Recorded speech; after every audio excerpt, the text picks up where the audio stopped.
Step forward. Dave, Conner and Derek did not practice today. What, if anything, can you tell us? They both tested positive this morning, so they'll have another test today and see where they're at.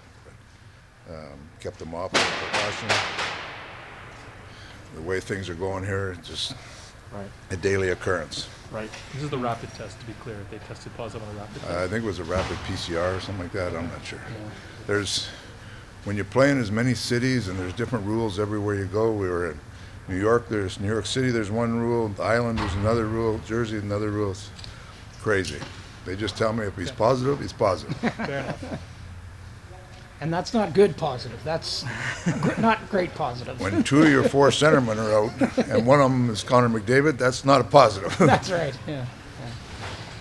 Dave, obviously there's been some struggles here lately, and you're in a market where a team goes 2-8-2 and everybody wants to fire everybody. You know what I mean? But you've got a GM who's never fired a coach mid-season and gets it. Do you take some comfort in the fact that you're? At my age, that stuff doesn't bother me a bit. I've been around too long, and I'm with Ken Holland, who's a good man. So I don't listen to any outside noise. Yeah. The house is burning for you guys. Inside the coach's office in here, we're trying to put fires out, so we don't worry about the burning. So it's maybe it bothered. Maybe it would have bothered me when I was a young coach. I remember I went through it once in Dallas where we were struggling a little bit, and Bob Gainey was working for us, and we came through it and went on a good run the other way. We were sitting having dinner one night. He said, "Better coach now, eh, Tip? After you go through that." Yeah. And I remember that. Teams have struggles. It's right now. I don't like the adversity, but things were coming too easy at the start of the year. We were scoring in bunches and outscoring our problems, and now we're the other way. I'd like to grab this a little quicker, Yeah. But if you look at the last month, I think we've used 13 defensemen in the last month. We got COVID. We got Mike Smith's been out. So there's a lot of things that we can still grab onto here. Mm-hmm. Now that being said, there's parts of our game that we have to be better. We have to be better. So it's the house is not burning. You get frustrated when you lose.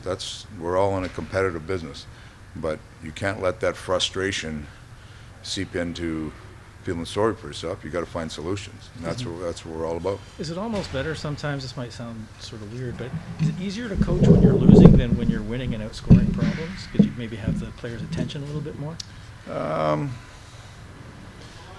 Well, they're very attentive right now. Everybody wants to find solutions, but early in the year that's hard because you're coming out of camp. You're trying to get things going a little bit. Like in camp, we put a lot of onus on our special teams, and we were good coming out of it early.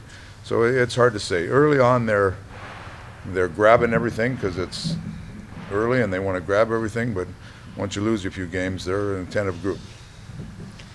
Is Mike Smith's situation a long-term situation, or is there maybe a chance he'll be back once you guys get back home? No, we'll see. We'll see. I didn't think he was going to do as much as he did today here, so we'll see. I haven't talked to him after practice yet, but he got through a whole practice today, so we'll see where it's at. You were rather frank about your goaltending last night. Anything to add to that, or did you? No, he had a tough night. When you start the game 15 seconds in, and you give us, we've been talking about having better starts. Let's get off to a good start. When you start the game, and he takes a 2-minute penalty 15 seconds in, and then if we kill that one off. And then we have about 2.5 minutes of really strong in the offensive zone, and the Rangers dump it down to get a change, and it ends up in the back of our net. That's the frustrating part. And especially when you're a team, you're pushing to try to get out of this rut, so you're frustrated with it. So you're behind the 8 ball. We played solid a lot of that game, really solid. And then the third goal was a tough one for me again because you're 2-1 in the game. You feel like you're right there. Maybe get a power play, get some jump in the third, and you find that equalizer. And the third one goes in, kind of going through you, so it's frustrating.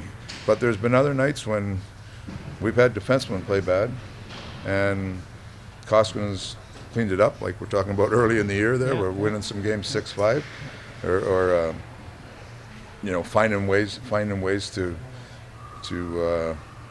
stay in games when Koski battling away, and all of a sudden you win the game. So there's different ways to win. Some nights some players play better than others.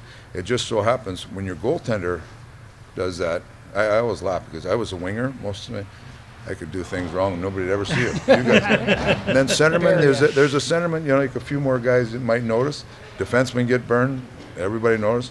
Goaltender gives up a bad one, it's front head, it's front and center. So that's the position it is. That's where it is, like they pick that position when they're a young guy and come up, they deal with it. And a lot of times it dictates the outcome of the game. And if he's maybe a $2 million goalie playing 25 games a year, that's one thing. But you've had to lean pretty heavily on him this year. Well, with Smith being out, we've Yeah. leaned heavily on him. Yeah. And that's we've seen a couple of years ago when we had the two of them going and they were balanced the workload, they were both better. Right. So Right. we haven't had that opportunity this year. So having said all that, is what you saw out of Mike, is there a potential that you could? I don't know. I haven't talked to him yet. I'll talk to him later. Who are the guys, Dave, that are keeping the club together right now and not getting into the backbiting? Who is that? Is it as simple as the leadership group, or is it more than that? Starts with the leadership group. Who's been really good. I mean, our captains have been real solid because they're kind of the main guys. But Duncan Keith's been really good. His veteran leadership is really strong. On the bench during games, in between periods, been really good. How does that manifest? What do you see? What's he doing? Some by conversation, some by what he's doing. His work ethic. He's a quiet guy, but when he speaks, people listen to him, and that's good for our group. Just confirming for Conner and Derek, are they not available, or do they have to? They got to do another test today, I think. Okay.